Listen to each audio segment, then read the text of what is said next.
Governor Christie this afternoon said more work needs to be done to reform the troubled Delaware River Port Authority. The agency's Board of Commissioners is set to vote on reforms at its meeting Wednesday. The governor told reporters the proposed changes should have been done years ago. State House correspondent Zachary Fink is here with us now with the latest. Zach? Jim, thank you. More information continues to surface about the management and fiscal practices at the DRPA. The bi-state authority has submitted 1,600 pages of documents to the Pennsylvania Treasurer's Office. They reveal numerous instances where the DRPA sent legal work and brokerage fees to both states in order to ensure that Pennsylvania and New Jersey receive their fair share of public money generated by the DRPA. But this practice has raised new questions about how the DRPA does business. A month and a half after NJN News first reported on questionable management practices at the DRPA, there are more revelations about how the agency operates, and that continues to trouble Governor Christie. I think we still have a lot more work to do with the DRPA, and I think we still have a lot of answers that we still need to get.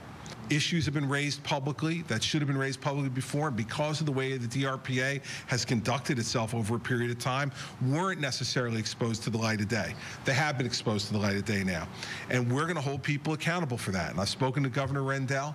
He's committed to working with me to holding both the Pennsylvania side and the New Jersey side accountable for what's going on there. And if further changes in personnel need to be made, then they will be made. In a letter to DRPA Chairman John Esty, Pennsylvania State Treasurer Robert McCord makes new demands on the DRPA.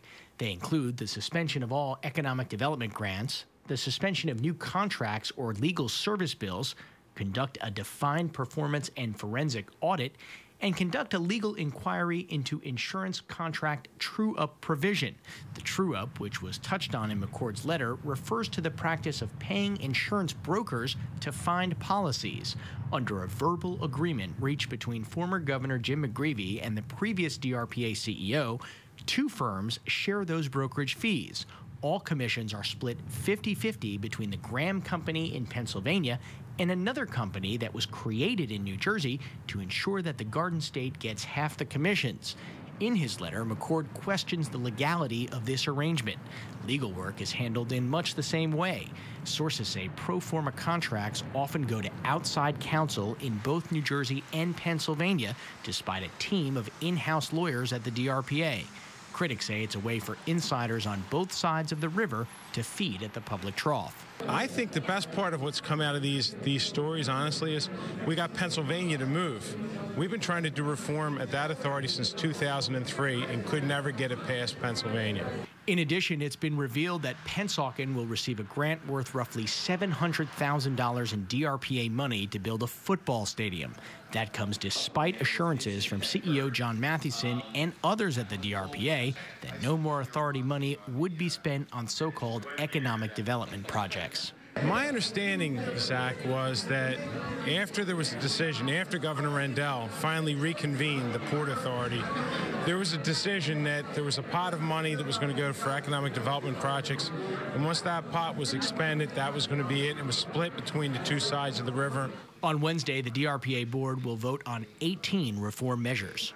Well, listen, I think any of us involved with government would have preferred that the DRPA would have had the common sense to do the 18 things that I'm confident they're going to do on Wednesday years ago. But they didn't. The board is expected to vote on those reforms, which include permitting the DRPA to be audited by the Pennsylvania Auditor General and the New Jersey Comptroller's Office. Since the DRPA is a bi-state agency that was created by an act of Congress, the authority is often not subject to the individual laws of each state. In another example of that, one of the resolutions to be taken up Wednesday would make meetings open to the public and require the DRPA to adhere to New Jersey's Open Public Records Act, or OPRA, and Pennsylvania's Right to Know law.